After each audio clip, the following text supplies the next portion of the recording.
எனக்கு யாருமே சமமில்லை, என்னைப் போல் யாருமே இல்லை, நான் மட்டுமே பெர்ஃபெக்ட் என்ற அகந்தையுடன் சுற்றி கொண்டிருக்கும் மனிதர்களை பார்த்திருப்பீர்கள். அன்பை முறையாக வெளிப்படுத்தும் ஆற்றல் இவர்களுக்கு இருந்தாலும் ஒரே நிமிடத்தில் அதை இருந்த இடம் தெரியாமல் அழித்துவிடும் வல்லமையும் இவர்களுக்கு அதிகமாக இருக்கிறது. என்னை எதற்கு ஒப்பிட்டு பேசுகிறீர்கள்? எனக்கு நிகர் நான் தான் என்பதில் உறுதியாக இருக்கும் நீங்கள் முதலில் உன் கண்ணில் இருக்கும் உத்திரத்தை எடுத்து போடு. நீ உன் கண்ணில் இருக்கிற உத்திரத்தை உணராமல் உன் சகோதரன் கண்ணில் இருக்கிற துரும்பை பார்க்கிறதென்ன என்று மத்தேயு 7:3 சொல்கிறது. நான் தான் எல்லாம் என்று நினைப்பது உன் அகந்தையை காட்டுகிறது. அழிவுக்கு முன்னானது அகந்தை என்று நீதிமொழிகள் 16:18 சொல்கிறது. ஒவ்வொரு சூழ்நிலையும் உனக்கு பாடங்களை சொல்லிக் கொடுக்கும். ஏனென்றால் அகந்தைதான் உன் பலவீனம். நாளுக்கு நாள் வாழ்க்கையில் கீழே இறங்கிக் கொண்டே இருப்பாய். தாழ்வான இடத்தில் தான் நீர் நிற்கும். நீங்கள் குற்றவாளிகள் என்று தீர்க்கப்படாதபடிக்கு மற்றவர்களை குற்றவாளிகள் என்று தீர்க்காதிருங்கள் என்று மத்தேயு 7:1 சொல்கிறது. மற்றவர்களிடம் குறைகளை மட்டுமே தேடிக்கொண்டு நடந்தால் உன்னால் மன அமைதியுடன் வாழ முடியாது. உன் குறைகளை உன்னால் பார்க்க முடியாமல் போய்விடும்.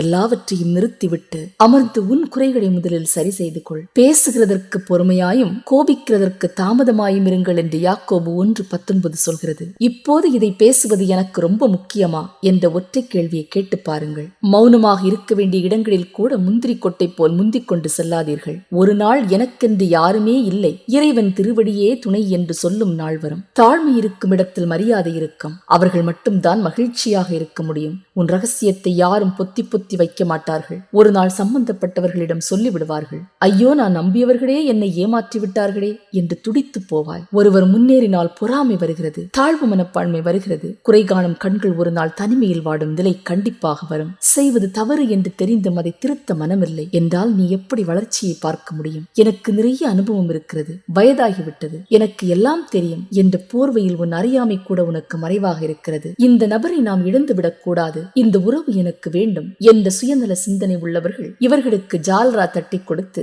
நீ செய்வதுதான் சரி, உன்னை விட்டால் ஆளே இல்லை, அவர்கள் அப்படிப்பட்டவர்கள்தான், அறிவே இல்லை, இது கூடவா சொல்லக்கூடாது, இதெல்லாம் ஒரு உறவே இல்லை என்றெல்லாம் சொல்லி இன்னும் உன் எதிர்மறை குணத்தை வளர்த்தெடுப்பார்கள். ஆகாத சம்பாஷணைகள் நல்லொழுக்கங்களை கெடுக்கும் என்று 1 கொரிந்தியர் 15:33 சொல்கிறது. எனக்கு யாரும் சொல்ல வேண்டிய அவசியமில்லை, நான் சொல்வதை எல்லோரும் கேளுங்கள். நான் பெரிய அப்பட்டகரு, என்னை விட்டால் ஆளே இல்லை என்ற எண்ணம் மட்டும்தான் மேலோங்கி நிற்கும். அவன் அன்று அப்படி செய்தான், இவன் இன்று இப்படி செய்தான் என்று குற்றம் சாட்டிக் கொண்டே இருக்காதீர்கள். மறந்து மன்னித்து விடுவது புத்திசாலித்தனம். நான் இப்போது மாறிவிட்டேன், இப்போதெல்லாம் நான் யாரை பற்றியும் பேசுவதே இல்லை என்று புதிய சிருஷ்டி போல் பேசுவார்கள். முதலில் உன் தவறை ஒப்புக்கொள், அப்போது மனசுமை குறைந்துவிடும். நான் செய்ததுதான் தவறு என்று சொல்லி பழகுங்கள். நான் ஒருத்தி மட்டுமே பெர்ஃபெக்ட் என்று சொல்லுவதை நிறுத்திவிட்டு சுற்றி இருக்கும் பலரும் உன்னை விட உத்தமையாக இருக்கிறார்கள் என்பதை புரிந்து கொண்டு நடந்து கொள். ஆமே.